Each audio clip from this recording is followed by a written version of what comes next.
ይሄን ይመስላል ምስኪን። እሺ ሁሴን በጣም አመሰግናለሁ። በዚህ በተያያዘ ላለመሸት ሸሃዳ መቀበል ፈልጋለሁ፣ ግን ውስጤን ከሚረብሹት መጀመሪያ ላይ አንድ ሶስት ጥያቄዎች አሉ። እነሱን ጠይቅና መልሰህልኝ ክብሩ ከተገባኝ ብቀበል ደስ ይለኛል።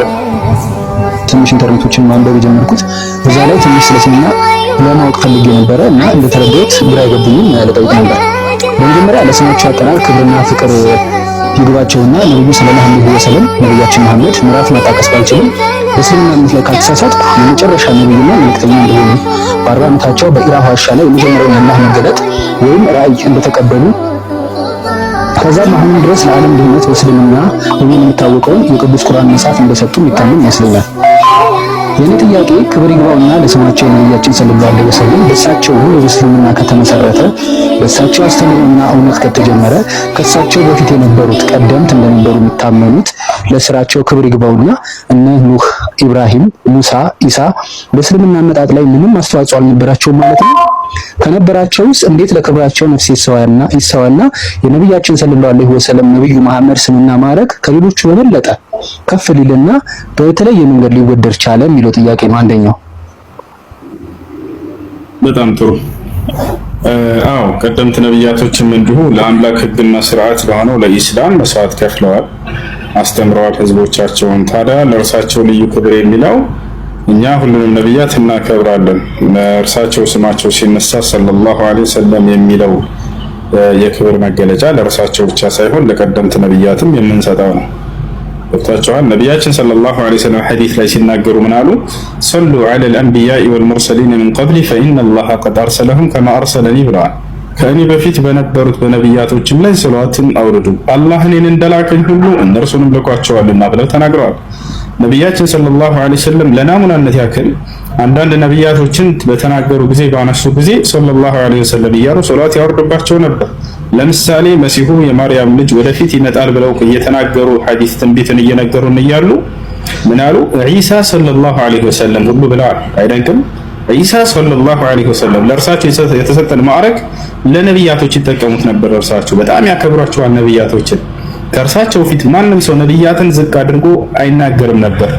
የሚገርማችሁ ከዕለታት አንድ ቀን ያ ኸይረና ሳላቸው ሰውየው መጡ። አንቱ የሰው ሁሉ በላጭና መልካም አላቸው። ላ ኸይረ ኢላ ኢብራሂም አሉት። አያችሁ ከኢብራሂም ሌላ ማንም መልካም የለም አንተ ብለው መለሱለት። ኢብራሂምን ታላቅ ሰው እንደሆነ ይገልጹ ነበር ነብዩ ሰለላሁ ዐለይሂ ወሰለም አብርሃምን ማለት ነው። እና ነብያችን ሰለላሁ ዐለይሂ ወሰለም በጣም ትልቅ ደረጃና ቦታ ይሰጧቸው ነበር። ስማቸውንም በተወሳ ቁጥር እነርሱም መልካምነታቸውን ይገልጻሉ። ልጅን በወለዱ ጊዜ ነብያችን ሰለላሁ ዐለይሂ ወሰለም ምን አሉ ሐዲስ ላይ? ኢነላሃ ቀድ ረዘቀኒ ፊ ሃዚሂ ሌይላ ወለደን ወሰመይቱሁ ቢስሚ አቢ ኢብራሂም ዐለይሂ ሰላም አሉ። እነሆ በዛሬዋ ሌሊት አላህ ወንድ ልጅን ለግሶኛል፣ የልጄንም ስም በአባቴ በአብርሃም ስም አብርሃም ብዬ ወይንም ኢብራሂም ብዬ ሰይሜዋለሁኝ አሉ። ምክንያቱም ኢብራሂም የእርሳቸው አባት ነውና ነብያችን ሰለላሁ ዐለይሂ ወሰለም በአባቴ በኢብራሂም ስም አባት የሚሉት የኢስማኤልን አባት የሆነውን አብርሃምን ነው። ከእርሱ ዘር እንደመጡ አላህ በቁርአንም ላይ ይመሰክርላቸዋል። ሐዲስም ላይ እርሳቸውም እንደተናገሩ ልጄንም በኢብራሂም ስም ሰይሜዋለሁ ይላሉ።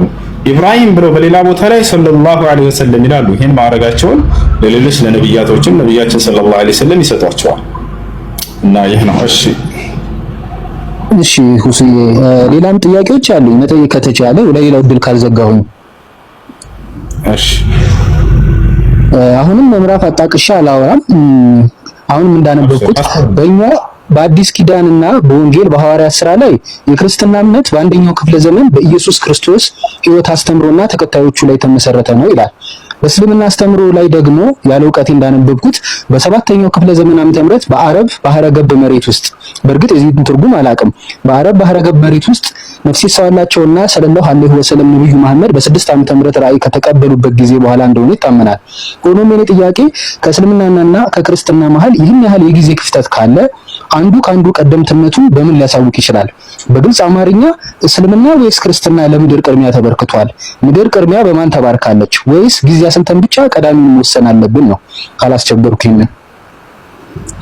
እሺ መልካም። በመጀመሪያ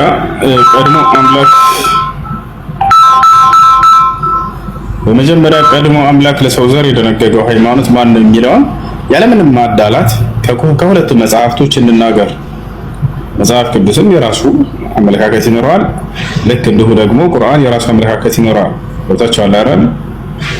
የዓለምንም ማዳላት የሁለቱንም እናንሳ። ገብታችኋል? የተሳሳትኩት ካለ ማንኛውም ክርስቲያን ሊያርመኝ ይችላል። አሁን እንግዲህ ፍትሃዊ ይሆናል እስልምና ነው ወይንስ ክርስትና ነው መጀመሪያ የተሰበከው የሚለውን ደግሞ አምላክ የደነገገ የትኛውን ነው? ነብያቶች ናቸው እንግዲህ ከአምላክ ቃልን ተቀብለው ለትውልድ ያደረሱት ነብያቶች የሰበኩት የትኛው ነው የሚለውን እንደ ክርስትና ከመጽሐፍ ቅዱስ እንደ እስልምናው ደግሞ ከቁርአን ያለውን አንፃር እናያችኋለን። አምላክ አላህ ሱብሓነሁ ወተዓላ በቁርአን ላይ ሲነግረን ጊዜ ራሱ እንደደነገገው ይሄን ሃይማኖት ራሱ አምላክ እንደደነገገው ይነግረናል። በሰው አይደለም የተመሰረተው እስልምና። ሸረዐ ለኩም ሚነ ዲን ማ ወሳ ቢሂ ኑሐን ወለዚ አውሐይና ኢለይከ ወማ ወሰይና ቢሂ ኢብራሂም ወሙሳ ወዒሳ ይላል። እነሆ ይሄን እስልምናን ሃይማኖት እኔ ደነገግኩላችሁ ይላል አምላክ ራሱ። አንደኛ ልናውቅ የሚገባው አምላክ ነው የደነገገው፣ ሰዎች አይደሉም።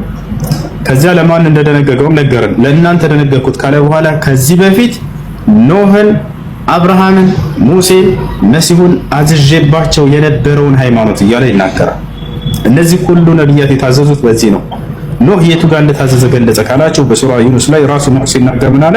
ወኡሚርቱ አን አኩነ ሚነል ሙስሊሚን ይላል። እኔ ከሙስሊሞች እንደሆን ታዝዣለሁኝ ይላል። ያ አብርሃም እስከተባለ አብርሃምንም ቃዞታል ወይ? አዎ ኢዝ ቃለ ለሁ ረብሁ አስሊም ቃለ አስለምቱ ሊረቢል ዓለሚን። አብርሃምን ሙስሊም ሁን ብዬ ባናገርኩትም ጊዜ እነሆ ለአንተ ለዓለማቱ ጌታ ሙስሊም ሁኛለሁኝም አለ ይላል። ይሄንንም ህግ እስላምን ከእርሱ በኋላ ለመጡ ለልጆቹም ተናዘዛት ይላል። ቀጥሎ ምን አለ? ወሷ ቢሃ ኢብራሂሙ በኒሂ ይላል። አብርሃምም ይችን ሃይማኖት ይችን ህግ ለልጆቹ አደራ ብሎ ተናዘዛቸው ይላል። ከልጆቹ ልጆች መካከል ማንኛው አንደኛ ማን ነው? ያዕቆብ ነው እንደምናውቀው የአብርሃም ልጆች። ያዕቆብ ታዲያ እምነቱ ምን ነበር? ምን አስተማረ? ምን ሰበከ? ልጆቹን ምን አደራ አለ ስንል ጊዜ ወያዕቆብ ያ በንየ ኢነላህ አስጠፋ ለኩም ዲነ ፈላ ተሙቱነ ኢላ ወአንቱም ሙስሊሙን ይላል። ያዕቆብም ለልጆቹ እንዲህ አላቸው፣ ልጆቼ ሆይ እነሆ አምላካችሁ አላህ አንድ ሃይማኖትን ኢስላምን ብቻ መርጦላችኋል። አደራ ልጆቼ ሙስሊሞች ሆናችሁ እንጂ እንዳትሞቱ አላቸው ይላል። ታዲያ ልጆቹስ በዚህ ላይ ጸኑ ወይ? አዎ ልጆቹ ራሳቸውም ሲናገሩ ምን አሉ? አም ኩንቱም ሹሃዳአ ኢዝ ሐደረ ያዕቁብ አልመውት ኢዝ ቃለ ሊበኒሂ ማ ተዕቡዱነ ሚን ባዕዲ ቃሉ ነዕቡዱ ኢላሀከ ወኢላሀ አባኢከ ኢብራሂመ ወኢስማዒለ ወኢስሐቀ ኢላሀን ዋሒደን ወነሕኑ ለሁ ሙስሊሙን አሉ። እኛ ቃል በቃል የያዕቆብ ልጆች እኛ ለዚያ ለዓለማቱ ጌታ ታዛዦች ሙስሊሞች ነን አሉ ይላል። ከያዕቆብ ልጆች መካከል ማን የተመረጠለት? ዮሴፍ። ዮሴፍ ሙስሊምነትን ተናግሯል ወይ? አዎ ተናግሯል። የዮሴፍ ምዕራፍ የሚል ራሱን የቻለ ምዕራፍ አለ በቁጥር ላይ። እዛ ምዕራፍ ላይ ምን ይላል? ረቢ ቀድ አተይተኒ ሚነል ሙልኪ ወዐለምተኒ ሚን ተእዊሊል አሐዲስ ፋጢረ ሰማዋት ወልአርድ አንተ ወልይ ፊ ዱንያ ወልአኺራ ተወፈኒ ሙስሊመን ወአልሒቅኒ ቢሷሊሒን። ዮሴፍ ቃል በቃል ምን ይላል? አደራ አምላክ አላህ ሙስሊም አድርገህ ግደለኝ ይላል።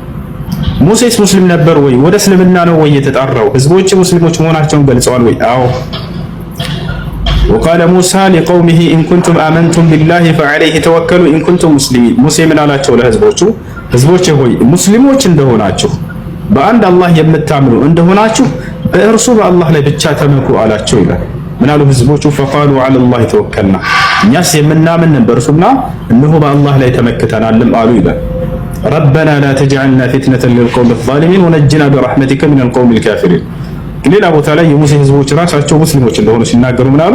ረበና አፍሪግ ዐለይና ሶብረን ወተወፈና ሙስሊሚን፣ ሙስሊሞች አድርገህ ግደለን እያሉ ተማጸኑ ምን ይላል።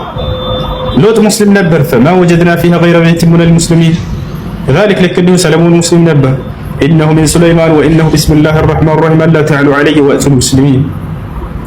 እና ይህ ነው ይሄ ስናይ ጊዜ ስለዚህ በአጠቃላይ ይህ ሃይማኖት የአምላክ ድንጋጌ፣ የነብያት አስተምህሮ፣ የነብያት ተከታዮች የተከተሉት መንገድ እንደሆነ ከዚህ ማስረጃ ይዛል። እንደ ክርስትና መጽሐፍ ቅዱስ ላይ ስንሄድ ግን እግዚአብሔር የትኛውም ቦታ ላይ ክርስቲያን ሆኖ ብሎ ያዘዘበት ቦታ የለም። አንድ የሚል ካለ ክርስቲያን መናገር ይችላል።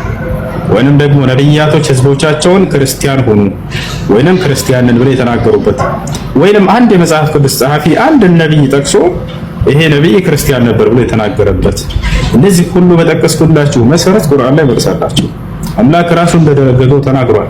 ነብያቶች ራሳቸው ሙስሊሞች መሆናቸውን ተናግረዋል። ነብያቶች ህዝቦቻቸውን ወደ እስልምና እንደተጣሩ ተናግረዋል። ቦታቸው አለ አይደል? ይህ ነው የአምላክ ራሱ ስለነርሱ ሲነግረን ጊዜ አብርሃም ቀጥታ ቃል በቃል አብርሃም ሙስሊም ነበር የሚል ቃል በቃል እናገኛለን።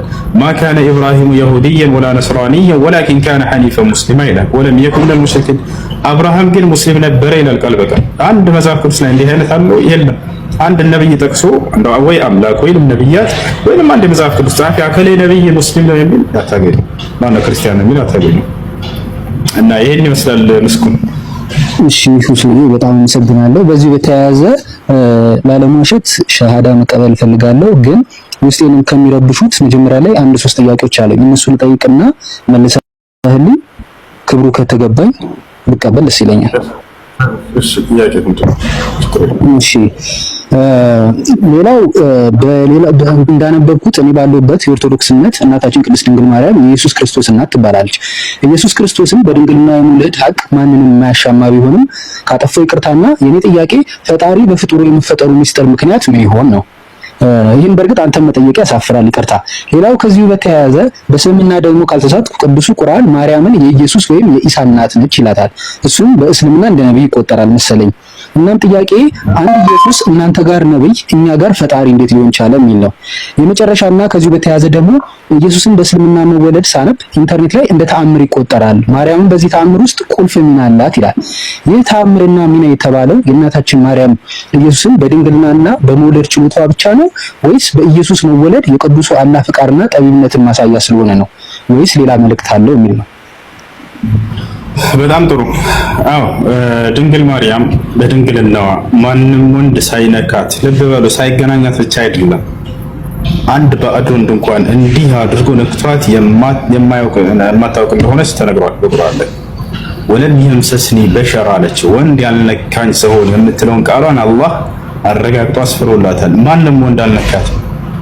በዚህ ማንም ወንድ ሳይነካት በድንግልናዋ ሳለች አምላክ አላህ ሱብሓነሁ ወተዓላ ተአምራዊ በሆነ መንገድ ያለ ወንድ ግንኙነት ከእርሷ ልጅን ፈጥሯል።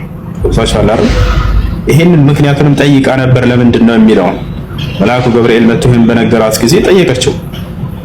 ወሊነጀዐለሁ አያ አምላክሽ አላህ ይሄን ካንቺም ማደርገው ተአምርን ላደርግ ዘንድ ነው ብሎሻል። ተአምር ማለት እስከዛሬ ሲደረጉ ከነበሩ ነገራቶች ወጣ ያለ በተለምዶ የማይታወቅ ያንን ጥሶ የመጣ ማለት ነው። ከዚህ በፊት ያለ ወንድ ከሴት ብቻ ተፈጠራለሁ የለም ነበር ከእርሷ በፊት ወጣቻለ አይደል? ነገር ግን ከእርሷ ይሄን ነገር አምላክ አላህ Subhanahu Wa Ta'ala በማድረግ ለካ አምላክ ያለ ወንድ ግንኙነት ከሴትም መፍጠር ይችላል ማለት ነው የሚለውን የአምላክ ኃይል ሙሉ እንደሆነ ሰዎች ይረዱ ዘንድ ለማድረግ ያደረገው ጥበቡ ነው። መልአኩ ገብርኤልን ጠይቃ እሷ ይሄንን ብሏታል። ወሊነጀዐለሁ አያ ተአምረኛነቱ ከሁለቱም በኩል ነው። የተአምሩ ባለቤት ማን ነው? ይሄን ነው እንድታስተውል የምፈልገው። ያ አንዱ አምላክ ነው። የመሲሁም አይደለም የማርያምም አይደለም። የእነርሱ አስተዋጽኦ አለበት ወይ የለበትም? አድራጊው ሁሉን ነገር ሰሪው ያ እርሱ ነው። ገብታችኋል አይደለ? ሁለቱንም ግን ተአምር አደረጋቸው አምላክ አላህ Subhanahu Wa Ta'ala። ሁለቱም እንደሆነ ይገልጻል። ሁለቱም ተአምር እንደሆነ አላህ Subhanahu Wa Ta'ala ይገልጻል። አንጻር ተአምር ነው፣ ከሷም አንጻር ተአምር ነው። ወለቲ አሕሰነት ፈርጀሃ ፈነፈኽና ፊሃ ሚን ሩሒና ወጀዐልናሃ ወብነሃ አየተን ሊልዓለሚን ይላል። እርሷንም ልጇንም ለዓለማት ድንቅ ተአምር አደረግኳቸው ይላል አላህ። እርሷንም ልጇንም ተአምር አደረግኳቸው። የእርሷም ተአምር ነው ያለ ወንድ ማንም ወንድ ሳይገናኛት የወለደች ሴት ያቻትና ተብላ ትገለጻለች አይደል? ተአምር ነች። እርሱም ተአምር ነው ያለ አባት ከእናት ብቻ የተፈጠረ የተገኘ በማለት ይሄም ለእርሱም ተአምር ነው። ገብታችኋል አይደል? አምላክ በእነርሱ ላይ ድንቅ ስራውን ተአምሩን አሳይቷል። አዎ ተአምር ናቸው። ገብታችኋል አይደል? የዚህ ግን ባለቤቱ ማን ነው? ያ አንዱ አምላክ ነው። ያንን አንዱን አምላክ ነው እንደነቅበት የሚገባው። ያንን አንዱን አምላክ ነው በዚህ ነገር ላይ ልንገረምበት የሚገባው። ገብታችኋል አይደል? ያ ነው። ስለዚህ ክርስቶስ ለምንድን ነው ታዲያ ከተወለደስ በኋላ ወይ ከተፈጠረ በኋላ ምን ለመሆን ነው የሚለውንም ማርያም ጠይቃ ተመልሶላታል። ወራህመተን ሚና አትቀጥሉ መልአኩ ገብርኤል ምን አላት? አምላክሽ አላህ ተአምር ላደርገውና ልክ እንዲሁ ደግሞ ከእኔ የሆነ እዝነት ሲሆን አለ። ለማን? ለእስራኤል ሰዎች። ነብዩ መሐመድን ሰለላሁ ዐለይሂ ወሰለም ከእኔ የሆነ እዝነት ናቸው ለዓለም ሰዎች ብሎ ይገልጻቸዋል። ነብያቶች የአምላክ እዝነት ናቸው ለሰው ልጆች። አምላክ ሲያዝን ጊዜ ለሰዎች ከራሱ ጋር ሊያስተዋውቃቸው፣ ሊያስታርቃቸው፣ ሊመልሳቸው ሲፈልግ ነብያትን ያስነሳና ይልካል። ያ ነብይ ስለ አምላክ ማንነት ሲናገር እነዚያ ሰዎች ሲያውቁና አምላክን ሲገዙ ሲያውቁ ጊዜ ዛሬ ከእርሱ ጋር ህብረት ይፈጥራሉ ማለት ነው። ገብታችኋል አይደለ? ስለዚህ አምላክ አላህ ሱብሓነሁ ወተዓላ መልእክተኛ አድርጎ ሊልከው ከእኔ የሆነ እዝነት የሚለውን በሌላ ቦታ ላይ አላህ ሲገልጸው ምን አለ? ስለ መሲሁ ሲነግራት ለማርያም ወረሱለን ኢላ በኒ እስራኤል አለ። ወደ እስራኤል ልጆች የምልከው መልእክተኛ አድርገዋለሁኝም አላት። ያቸው ለእስራኤል ሰዎች የተላከ ነው። ለእስራኤል ሰዎች በቃ እንደ አርአያ ተደርጎ የተመረጠ ነው። አምላክ አላህ ሱብሓነሁ ወተዓላ ሌላ ቦታ ላይ በሱረቱ ዙኽሩፍ ላይ ሲናገር ምን ይላል? ኢን ሁወ ኢላ ዐብዱን አንዐምና ዐለይሂ ወጀዐልናሁ መሰለን ሊበኒ እስራኤል ይላል። እርሱ የማርያም ልጅ ጸጋዬን ከዋልኩባቸው መልእክተኞቼ መካከል ነው፣ አገልጋዮቼ መካከል ነው ካለ በኋላ ለእስራኤል ልጆችም ተምሳሌት አድርጌዋለሁ ይላል። እርሱ በጊዜው ለነበሩ ለእስራኤል ሰዎች ያኒ መልእክተኛ ነበር፣ ተምሳሌት ነበር፣ ነብይ ነበር። ለትውልዱ ስለ አምላክ ሰብኳል፣ ስለ አምላክ አስተምሯል፣ ማድረግ ያለበትን ሁሉ አድርጓል። ይህ ነው በእርሱ በኩል አምላክ አላህ ሱብሓነሁ ወተዓላ እንዳልኳችሁ ድንቅ ተአምርን አሳይቷል ለሰዎች ታቸዋል። ሙታንን የማስነሳት ተአምር ተሰጥቷል። ማየት የተሳናቸውን አይናቸውን የመፈወስ ተአምር ተሰጥቷል። መስማት የተሳናቸውን እንዲሰሙ ተአምር ተሰጥቷል። ለምጽ ያለባቸውን ዝም ብሎ በመዳበስ ይፈውሳቸው ነበር። ቢስሚላህ በአላህ ስም ብሎ ይፈውሳቸዋል። ወዲያውም አይናቸው እያየ ይፈወሳሉ። መሲሁ ከደጋግ መልእክተኞች ነብያቶች መካከል ነበር። አላህ በጣም በርካታ ተአምራትን ሰጥቶታል። ይሄ በቁርአን ላይ ይናገራል። ሲልሚያል በሱረቱል በቀራ ላይ ወለቀድ አተይና ሙሰል ኪታበ ወቀፈይና ሚን ባዕዲሂ ቢሩሱል ወአተይና ዒሳ ኢብነ መርየም አልበይናት ይላል። የማርያምን ልጅ ዒሳንም በጣም በርካታ ተአምራትን ሰጥቶታል።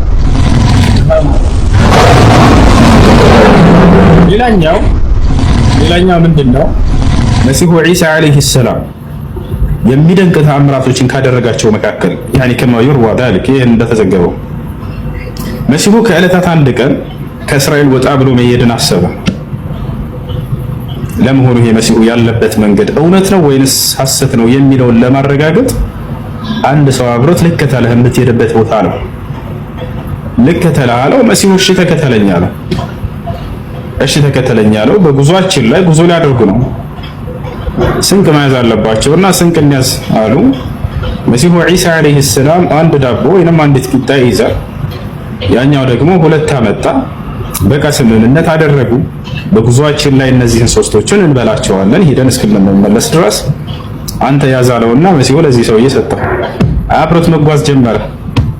እየሄዱ እያለ የሆነ ቦታ ላይ ሰውየው ይሄን አንዱን ቂጣ ተደብቆ ይበላና ሁለት ብቻ ያስቀራል።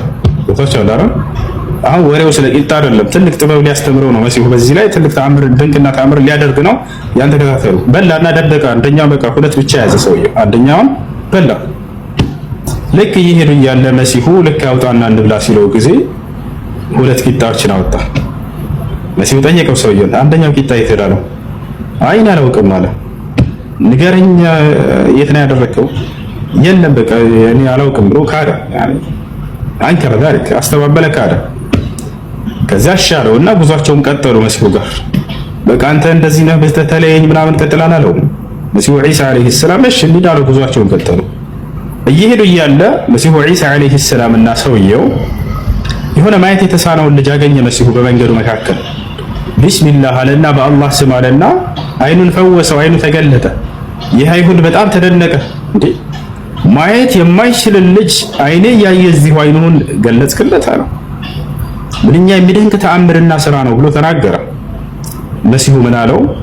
የዚህን ልጅ አይን በመለሰ በአምላኬ በአላህ ስም ጠይቀሃለሁ፣ ያችን ቂጣ ማን የበላት አለው።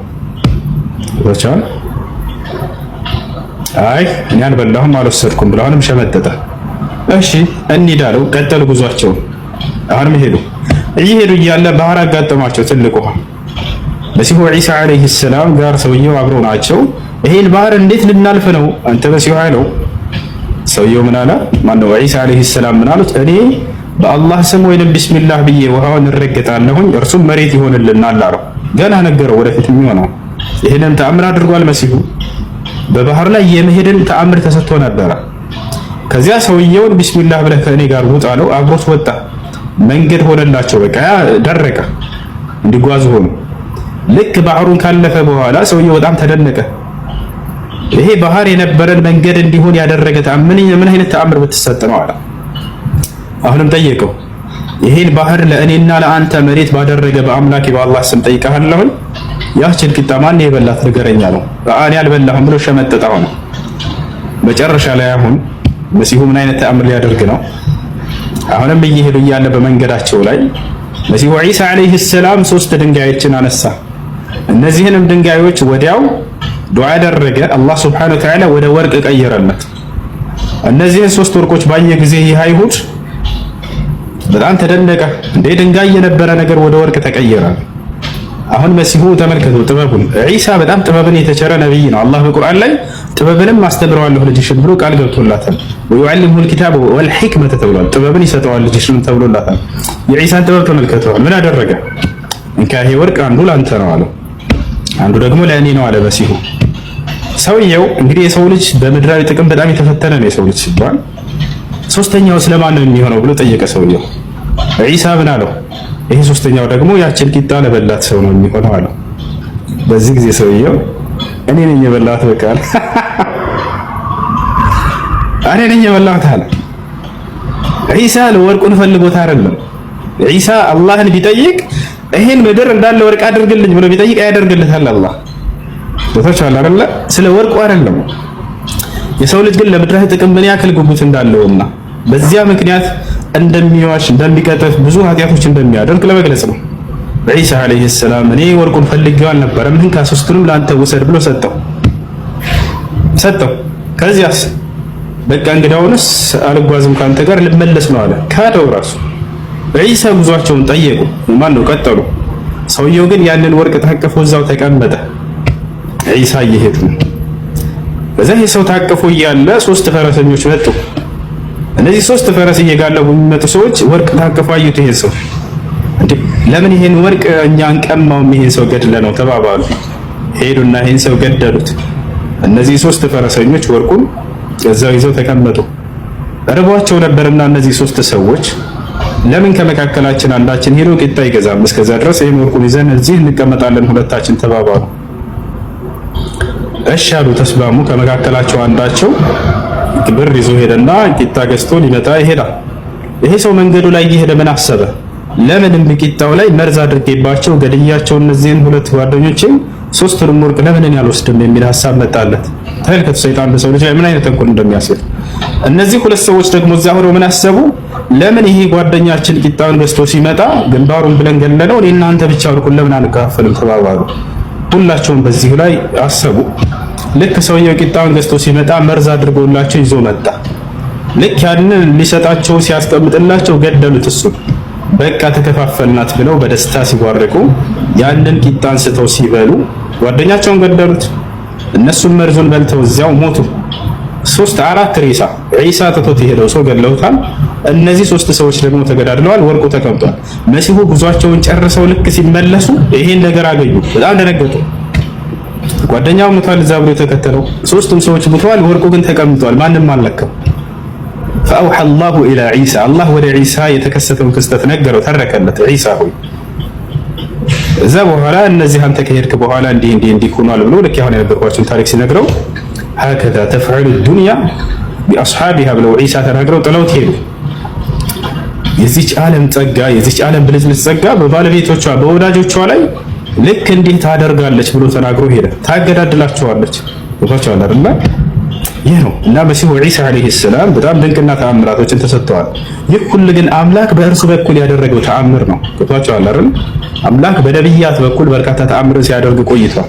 በመሲሁም በኩል አደረገ። በሙሴ በኩል ባህርን የከፈለው ማን ነው? ያ አንዱ አምላክ ነው።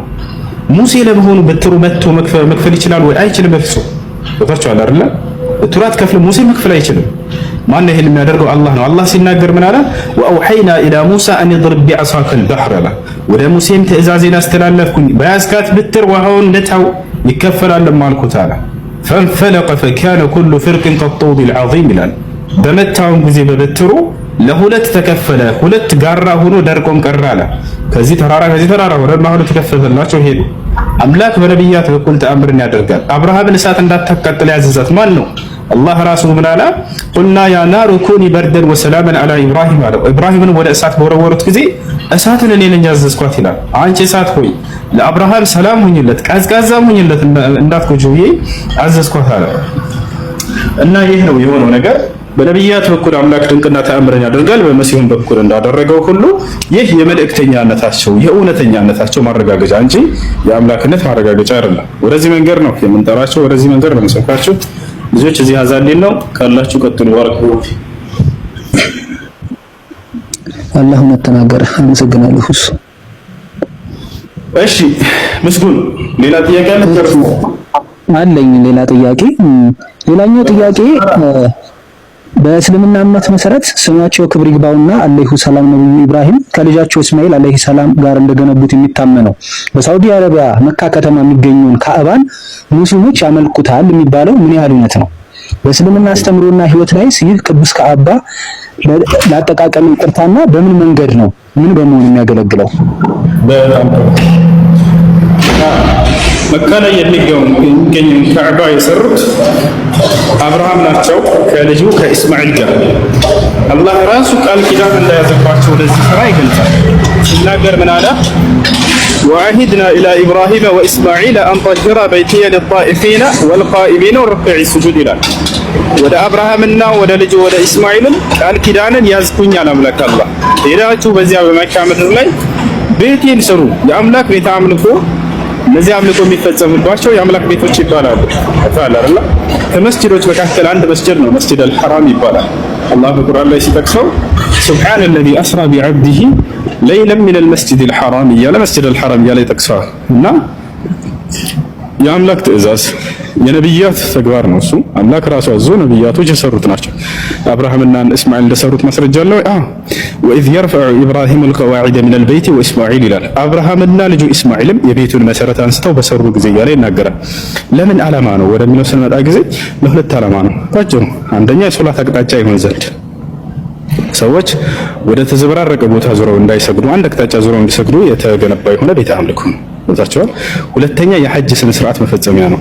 አምስተኛ የሆነውን የእስልምና መሰረት ሐጅ የሚባለውን ሰዎች አንድ ቦታ ሄደው እንዲፈጽሙ የተደረገበት ነው። አብርሃም ታዲያ ሐጅ አድርጓል ወይ ታዟል ወይ ከተባለ አዎ፣ ወዲያው ሰርቶ እንደጨረሰ አላህ ምን አለው? ወአዚን ፊናስ ቢልሐጅ። አሁን ደግሞ አብርሃም ሰዎች ሁሉ ወደዚህ መጥተው ሐጅ እንዳደርጉ እዘዝ ብሎ ተናገረው። ስለዚህ የአምላክ ትእዛዝ የነብያቶች ተግባር ነብያቶች የፈጸሙት ነው ሐጅ የሚባለው።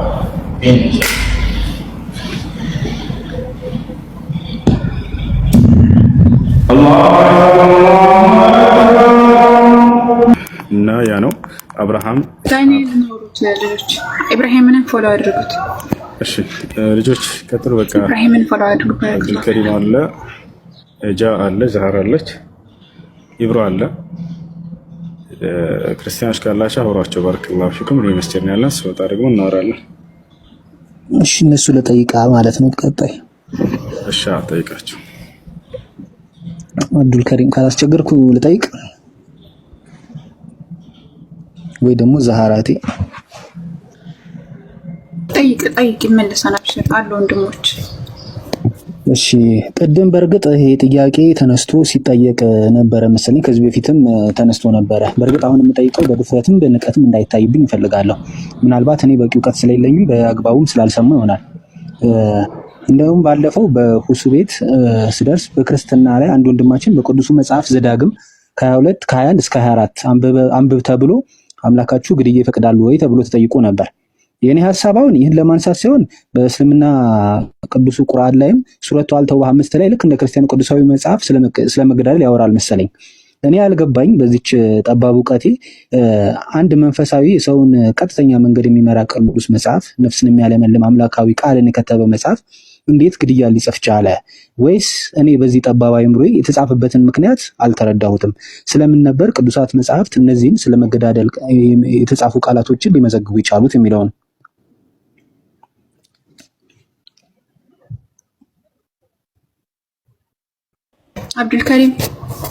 አብዱልከሪምን ጃቢርን እና ኢብራሂምን ፎሎ አድርጓቸው። እሺ ቀጥል አብዱልከሪም። እሺ ኢብሮ ትልቁ ላይ ፋይል እንትን ስላለ ኢብሮ ትልቁ ላይ ኩና ክፈትለት ፋይል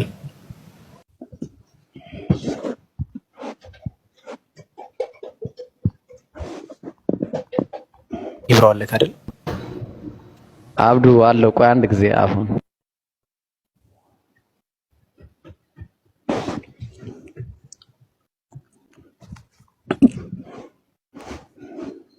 እሺ እስከዛ ሌላ ጥያቄ ልጠይቅ። ዛህሩ አንቺ ልትመልሽልኝ ከቻልሽ።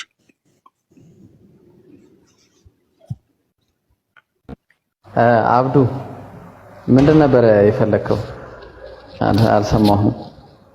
እሺ ጥያቄን ልድገመው። እንትን ክፈትለት። አይ እዚህ ጋር ስክሪን እንዲከፈትልህ እኮ ነው። እሺ አንድ ጊዜ ላይክ ግን 2 ደቂቃ ምናምን ነው ልከፍትልህ የምችለው። እሺ አንድ ጊዜ ያወጣው ነው የሱረቱ ተውባን ነው። እዛ ላይ ያለውን ክፈት። እሺ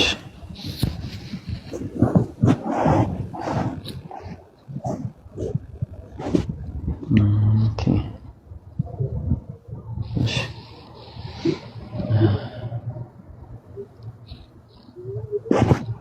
ኦኬ እሺ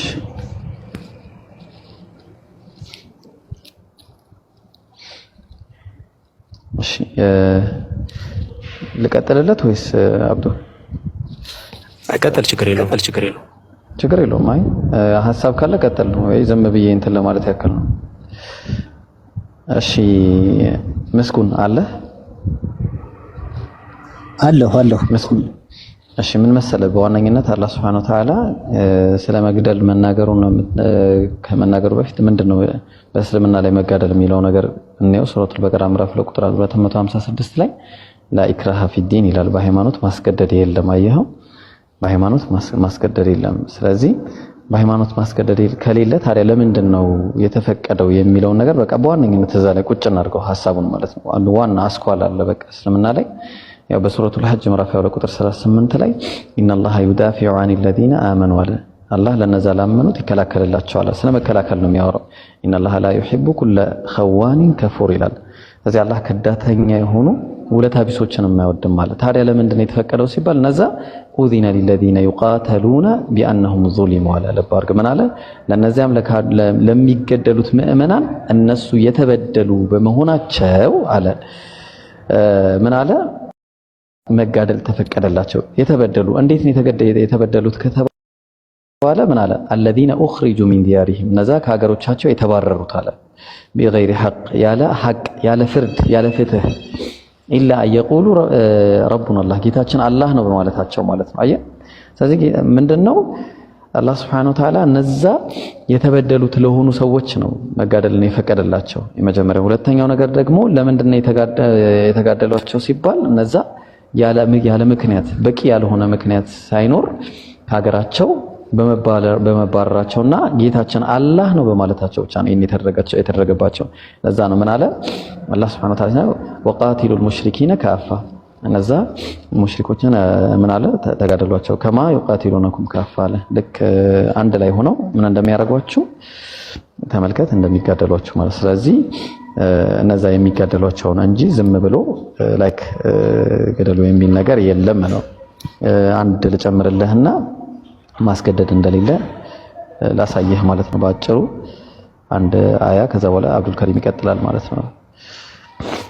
እሺ ይሄው ምን አለ መሰለ ወቃቲሉ ፊ ሰቢልላህ በዛ በአላህ መንገድ ላይ ታገሉ አለ።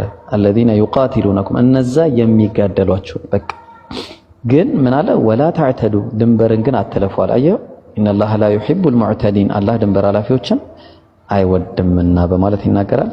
አብዱ ቀጥል ኢንሻአላህ። ያው ጊዜ ለምን ቀጥል። እዚህ ላይ የሚሰማል ድምጽ ይሰማል እንደኔ። አበበ እሱ ያስረዳ ከሃይማኖት አንፃር መጋደል አንድ ሰው መጥቶ የሚጋደልህ ከሆነ ቢተው ግን ቢከለከል አላህ መሐሪና አዛኝ ነው። አምላካችን አላህ ከተመለሱ መሐሪና አዛኝ ነው ማለት ያስቀምጣል። ግን አዚ ሆል አንተ ጠቅለል አድርገህ ስለጠየቀን እሱ ስለመጋደል ያለውን ያስራ አምላካችን አላህ በምዕራፍ 17 ቁጥር 33 ላይ ጭራሽ ሰው መግደል ማለት ነው። ጭራሽ በሱረቱል ማኢዳ ላይ ያለውን ላንሳልክ። በምዕራፍ 5 ቁጥር 32 ላይ አምላካችን አላህ ምን ብሎ አስቀመጠ? መን ቀተለ ነፍሰን ቢገይሪ ነፍሲን አለ። ሰውን የገደለ ወይም ደግሞ ይሄ ምናልባት ሁለት ኦፕሽኖችን አስቀምጧል። ምን ለምሳሌ ሰው ምትገል ከሆነ አንተ ምትገል ከሆነ ካፒታል ፐኒሽመንት አለ። አንተ የሰው ነፍስ አጥፍተህ ከሆነ ለዛ ኮምፐንሴት እንዲሆን ተመጣጣኝ ምላሽ እንዲሆን ማለትም ደግሞ ፍትህን ለማስፈን ሲባል ካልሆነ በስተቀር አው ፈሳዲን ፊል አርድ ወይም ደግሞ መጥፎ ነገር ወይም ደግሞ ለምሳሌ በጣም ጥግ የሆኑ ነገሮች አሸብር ሊሆን ይችላል፣ የመሳሰሉ ነገሮች ሊሆን ይችላሉ።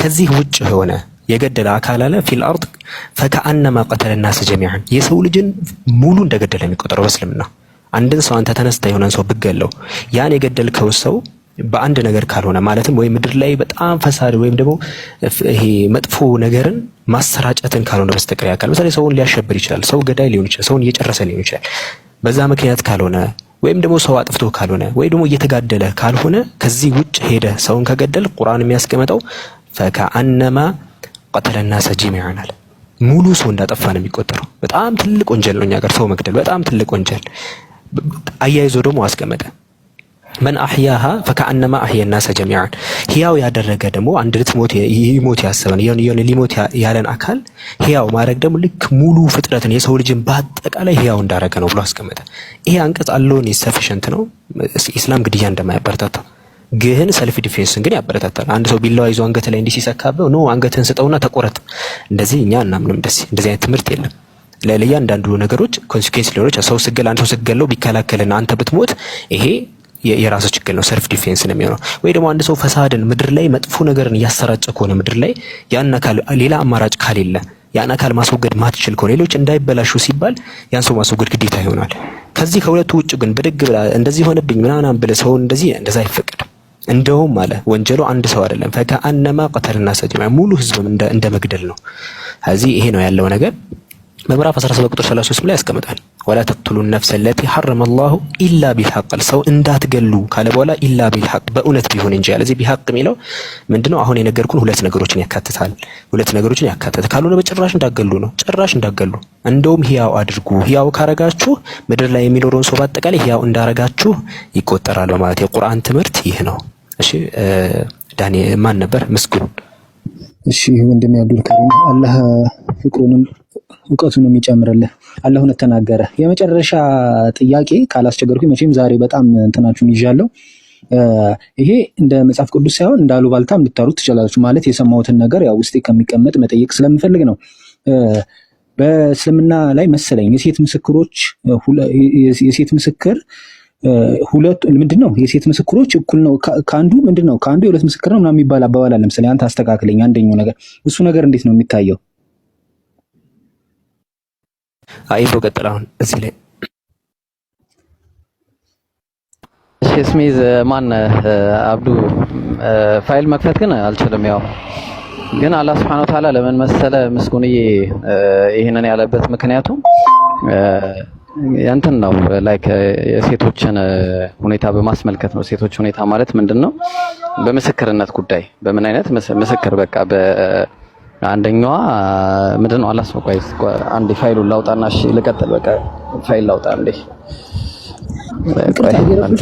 ያስቸገርኩ ከሆነ በኋላ ምን ይችላል ችግር የለውም አይ ላውጣ ችግር የለውም እሺ ቆይ አንዴ እሺ ያዙ ቆይ አንዴ እሺ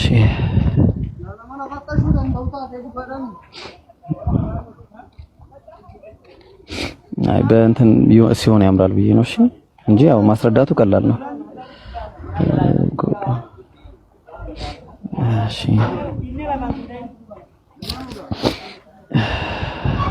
ኦኬ ምዕራፉ ከሆነ ሁለት በቀራል እንትኑን አግኝቻለሁ እሺ ምን ይላል መሰለ ያው ናቂሳቱል አቅል የተባለበት ነው እንግዲህ አላህ Subhanahu Wa Ta'ala በቁርአን ላይ ያለውን አስመልክቶ ነብያችን ሰለላሁ ዐለይሂ ወሰለም የተናገሩትን ነው እዚህ ላይ ያለው ማለት ነው ምን አለ ወስተሽሂዱ ሸሂደይኒ ሚን ሪጃሊኩም ከወንዶቻችሁ እንግዲህ ምን አልኩ ምስክሮችን አድርጉ ፈይለም የኩና ረጁላይን ሁለት ወንዶች ከሌላችሁ ማለት ነው ፈረጁሉን ወይ አንድ ወንድ ወምራአታኒ ወይ ከአንድ ወንድ ጋር ሁለት ሴቶችን ሚመን ተርደውና ሚን ሹሃዳ አለ የምትወዷቸው የተመቻቹን እናንተ ከምስክር የተባሉትን ማለት ነው ስለዚህ አሁን እዚህ ጋር የተባለበት ምክንያት ከምን አንፃር ነው ከተባለ ሴቶች በዚህ በምስክርነት ዙሪያ ላይ አንደኛዋ ብትረሳ ሌላኛዋን እንድታስታውሳት ከሚል አንፃር ነው አንደኛዋ ብትረሳ እዛው ቁርአኑ ይናገራል አንደኛዋ ብትረሳ ሌላኛዋን እንድታስታውሳት ለምን ከተባለ ለምሳሌ ሴቶች በተለያዩ ሁኔታ ሀይድ ላይ ሊሆኑ ይችላሉ ወይ ደግሞ ኒፋስ ላይ ሊሆኑ ይችላሉ በተለያየ አይነት ሁኔታ ሴቶች ያው የተለያየ ችግሮች ሊገጥሟቸው ይችላል ከዚህ አንፃር አንደኛዋ ብትረሳ ሌላኛዋ ታስታውሳታለች ከሚለው አንፃር ነው ማለት ነው ስለዚህ እንደውም በሐዲስ ላይ የተጠቀሰም ነገር አለ ናቂሳቱል አቅል በማለት ያው ወዲን የዲንና የአቅል ንቁሳን በሚል የተቀመጠ ነገር አለ። ግን ይሄ ከምን አንፃር ነው ከተባለ የዲኑ ንቁሳን ከተባለ ምንድነው ሰላትን በዛ ጊዜ ስለማይሰግዱ ነው። በዛ ጊዜ ሀይድ ላይ ወይ ደግሞ የወር አበባ ላይ በምትሆንበት ጊዜ አንዲት ሴት ሰላትን አትሰግድም፣ ጾምንም አትጾምም ማለት ነው። ይሄ ነው ጉድለት የተባለው። ሁለተኛ ደግሞ አቅል የተባለው ደግሞ ቅድም እንደነገርኩ በምስክርነት ጊዜ ያለውን ሁኔታ አስመልክቶ ነው ማለት ነው። ምስክርነት ጊዜ አንዲት ሴት በዛው በሚመጣባት ተጽዕኖ ሁኔታ ላይ ተመርኩዞ ያለው ነገር ነው ማለት ነው። ግልጽ ነው። ለምሳሌ ሀይድ ላይ ሆነ አንዲት ሴት በጣም ሊያማት ይችላል፣ ልትረሳ ትችላለች ምናልባት፣ ወይ ደግሞ ኒፋስ ላይ ማለት የወሊድ ደም ላይ ልትሆን ትችላለች። በዛ ሰዓት ያለው ሁኔታ ማጥባት ላይ ልትሆን ትችላለች። የተለያየ አይነት ሁኔታዎች አሉ ሴቶች ላይ ያሉ ማለት ነው። ለዚህ ነው አንዲት ሴት ሁለት ሴቶችና አንድ ወንድን አድርጎ ያለው አላህ Subhanahu Wa Ta'ala ከዚህ አይነት ሁኔታ አንፃር ነው ማለት ነው። ወዳጅ ግልጽ ነው። ግልጽ ነው። በጣም አመሰግናለሁ። እሺ እዚህ ላይ ኦኬ ቀጥታ እሺ እዚህ ላይ ሰፋ አድርገ ያው ለማየት ተፍሲር ኢብኑ ከሲርም ላይ ፔጅ 724 ላይ ማየት ይቻላል። ይሄ የተባለው ያው አሁን ኢብሮ እንዳለክ ለማስታወስ ያህል ነው። ግን ለምንድን ማስታወስ የሚያስፈልገው የሚል ነገር ሊነሳ ይችላል። የሆነ ኢንሲደንት ሲፈጠር ሙር ናቹራሊ አብዛኛው ማለት ይቻላል በጣም ኢሞሽናል ናቸው ሴቶች። ኢሞሽናል ናቸው። ለምሳሌ የሆነ ነገር አሁን ሁለት ሰዎች ፎር ኢንስታንስ እየተጣሉ ቢሆን አንደኛው የሆነ ነገር ሲያደርገው ካዩ በቃ እዛ ጋር እየጮሁ ሌላኛውን ኢንሲደንት ምናልባት እንትን ላይ ላያዩት ይችላሉ። የአንደኛው ምልከታ አንዷን ብቻ ከምትሰማ ሁለቱን ብትሰማ እጅግ የተሻለ ነው። ፕላስ ደግሞ ሙድ ቼንጅ አለ፣ ናቹራሊ ደግሞ ሙድ ቼንጅ አለ። ያ ማለት አንድ ሰው ማንስትሬሽን ሳይክል ላይ ሲሆን በጣም ሆርሞናል ቼንጅ አለ። ኢቭን አንዳንድ ህገ መንግስቶች ላይ እኮ አንድ ሴት ኢቭን እዛ ሁኔታ ውስጥ ሆኜ ነው ይሄ ነው ወንጀል የሰራሁት ብትል ኢቭን ቅጣት መቅለያ ሁሉ ይሆናል። አንዳንድ ለምን ሲባል ኖርማል ስቴት ላይ ሆነው ይችላሉ። በጣም ብዙ ነገር አለ ኢንፍሉዌንስ የሚያደርጋቸው ሴቶችን በጣም ብዙ እና ከዚህ አንፃር ፍርድን ደግሞ እንደ ሙሉ ሰፋ ያለ ነገሮችን አይተ ፍርድ እንድትሰጥ የተሻለ ይሆናል። ያቱም ነገሩ ሙሉ ከማጣራት አንፃር ሁለቱ እየተዋወሱ ቢነግሩህ ይሻላል። ለምን ሲባል በዛ አንፃር ምክንያቱም እንትን ሊሆን ይችላል። ይሄ አንደኛ ኢሞሽናል ናቸው፣ ሁለተኛ ያሉበት ሁኔታ ይወስነዋል። ከዛ አንፃር ነው። ስለዚህ በዚህ መልኩ ተወሰደው እንጂ ከማነስ አንፃር የመጣ አይደለም። እሺ ነው በጣም አመሰግናለሁ። አሁን እነዚህ ነገሮች ግልጽ እንዲሆኑ ሲፈልኩ ነው። እሺ ከዚሁ በተያያዘ ሆኖ አንድ ሁለት ጥያቄዎች ልጠይቅና አንደኛው እንኳን አይደለም ሁለት ጥያቄዎችን የተያዘ ልጠይቅና የመጨረሻ ላብቃ። አንደኛው ልክ እንደዚሁ ነው። አሁንም በእስልምና የውርስ ህግ ላይ የሴቶች ድርሻ ከወንዱ ግማሽ የሚያንሰው ለምንድን ነው ይላል። ይህ ከዛ ጋር የተያያዘ ነው። መመለስ አይጠበቅብኝም ብለህ ካሰብክ መተው እንችላለን። ሌላው በእርግጥ እርግጠኛ አይደለሁም አባባሉ ራሱ ባይብል የእስማኤልን ዘርና አካባቢውን በኢስላም ይባርካል ይላል። ይህ አባባሉ ግልጽ አልሆነልኝም። እንደ ጥያቄ ሳይሆን እንደ እውቀት ማወቅ ስለፈለኩኝ ነው። ልነግረኝ ከቻላችሁ።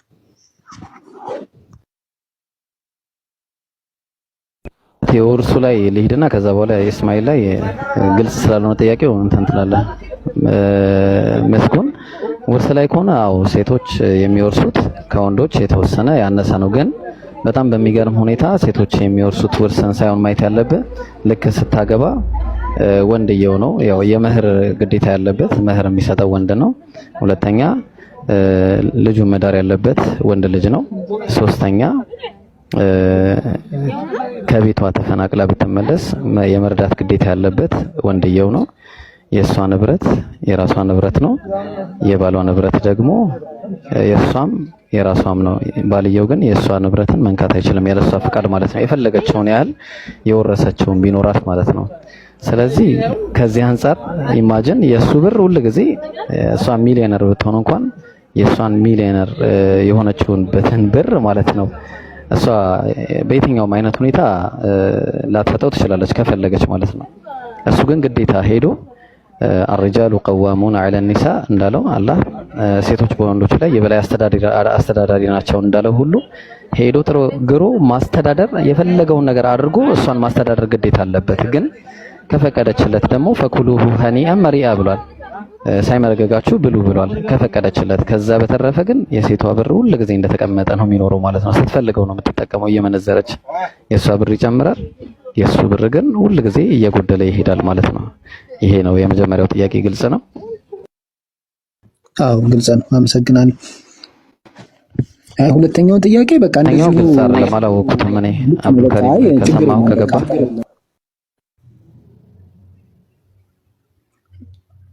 ችግር የለም። አጣርቼ በስነ ስርዓት ባለው መልኩ ብጠይቅ ይሻላል። ሁለተኛው